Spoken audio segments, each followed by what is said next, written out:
a no-deal Brexit scenario, the UK will immediately become a third nation. Subsequently, we will no longer be part of the EU, and any goods that we send to the EU will need to go through both an export customs clearance process and a destination and import customs clearance process, and there will be the potential for duties and taxes to be paid as well.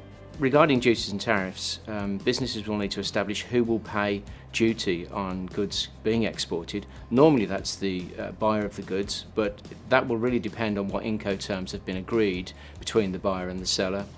They also have to consider import VAT, which will be payable upon importation into the EU, who will pay for that, and also who will pay for things like the customs clearance process at origin and also the customs clearance process at destination. Incoterms become even more critical with the UK leaving the EU. Incoterms, international commercial terms, define which party is responsible, seller or buyer, for which part of the freight bill, and also where risk transfers from the seller to the buyer. At the moment, Incoterms aren't overly relevant for shipments to the EU because there are no duties and taxes to be paid. When we leave the EU, under a no-deal scenario, duties and taxes will immediately have to be paid by either seller or buyer, so it's critical to determine who is paying what. Incoterms 2010 is the current version. From January 2020, Incoterms 2020 will come about. In a no-deal scenario, the VAT regime for EU exports will change. At the moment, VAT is chargeable, but is only accounted for. When the UK becomes a third country, i.e. when it leaves the EU, immediately VAT will no longer be chargeable on exports. However, when the goods arrive at destination, import VAT in the country of destination will be chargeable and payable.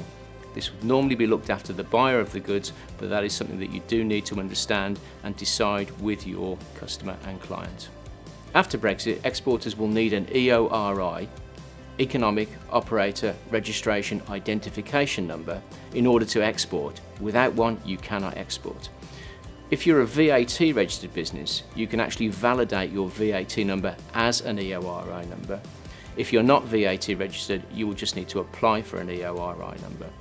Whilst it's important to have an EORI number as an exporter, it's really important as well to provide the importer's EORI number. So for example, if you're exporting goods to Germany, supply both your EORI number for the export clearance, but also the customer's EORI number in Germany for the import clearance at destination.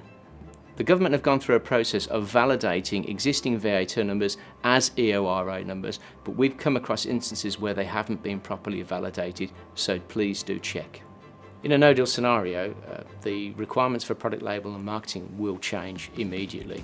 For example, you won't be able to claim any longer that goods are actually of EU origin if they're manufactured in the UK. However, there are some transitional arrangements for things like food products. The UK government website, gov.uk/Brexit, goes into detail as to the arrangements regarding product labelling and marking, and that's definitely worth a visit regarding the changes that you may face. In a no-deal scenario, exporters will need to understand the rules of origin regarding whether their products qualify as UK origin. Obviously, after we leave the EU, the products will no longer be of EU origin.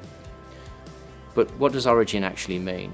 Well, in effect, what it means, and there are some very specific rules about this, that the goods are substantially manufactured in the country that is actually claiming origin. So, for example, a product that's brought in from China, but it's literally just repackaged and then sent out to the EU, would be of Chinese origin, not of UK origin. But if you're bringing in parts and then making a machine out of those parts, for example, that would qualify as UK origin. If we leave the EU without a deal, it is likely that the main documentation that will be required will be just a commercial invoice and a packing list. At the point of a free trade deal being put in place, there may be an additional requirement to produce additional documentations to prove that goods are actually of UK origin. Critically, for the moment, make sure that your commercial invoice states whether the goods are of United Kingdom origin or not. For goods that are leaving the UK on a temporary basis, then it's possible to actually consider using a specific procedure such as a carnet, which enables goods to move into the EU and then to return. Upon leaving the EU, customs declarations will need to be made both on export and also on import into the country of destination. Customs declarations will typically be done by either your freight forwarder or your carrier. The freight forwarder or carrier will require from you a copy of the commercial invoice that will need to contain both the seller and the buyer, the value of the goods, the currency that the goods are being sold in, the country of origin of the goods, the commodity code specifying what code should be declared to customs, and also the Incoterms that the goods are actually being sold under. Throughout the discussions on Brexit, people have often used the term trusted trader. When people talk about trusted trader, what they're actually talking about is AEO, Approved Economic Operator. AEO status enables exporters and importers to enjoy streamlined customs procedures. Applying for AEO status will include some investment of time and possibly some investment of money as well in terms of your own business infrastructure, but it's certainly something that's worth considering.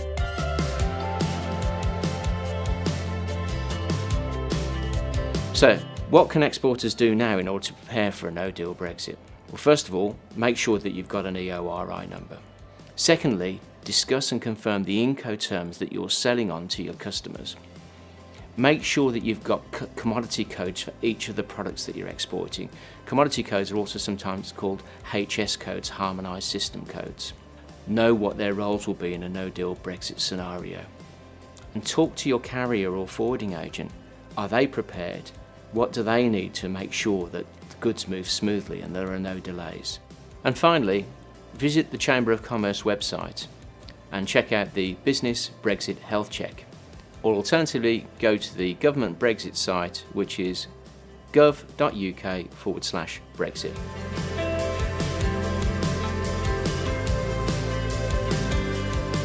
My name's Darren Mather and I am the inventor and founder of AxiSki. So what I do is I have manufactured a product that I invented, the AxiSki, and we sell it globally. It's a sledge, so we're slowly but surely taking over the sledging world across the globe. So regarding preparation for Brexit, until we really know what Brexit's going to bring, we're not quite sure. So we've been very, very calm in our approach. We've gone out and spoken to many, many people and tried to get as much information and advice from other businesses and what they're doing, and then using that information to see if it fits our organisation and then make some decisions based on that. The steps we've taken is we've looked at our challenges and our concerns. So specifically with our organisation, the challenges are material costs, transport costs, and more importantly at the moment it seems to be the export documentation process and what impact that's going to have on making a delivery to our customers. The approach we've taken regarding the exportation is we have spoken to our customers. I think that communication is key. So we have gone out to our key customers. We're in a fortunate position where we export to lots of non-EU countries. So that's easy enough. We know where we are, we know what to do and how to do it and what the costs involved are. The EU member states, for our customers, we've contacted them, we've explained the situation.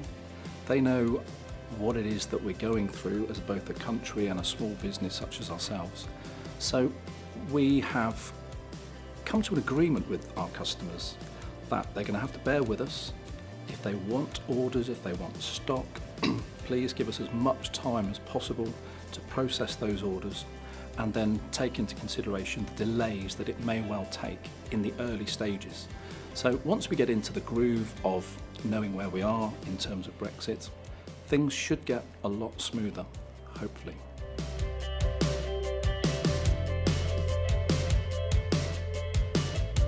My advice to any business looking to export or currently export is to communicate clearly with their customers, explain the challenges that they think they may have, bear with us and we will work through it together.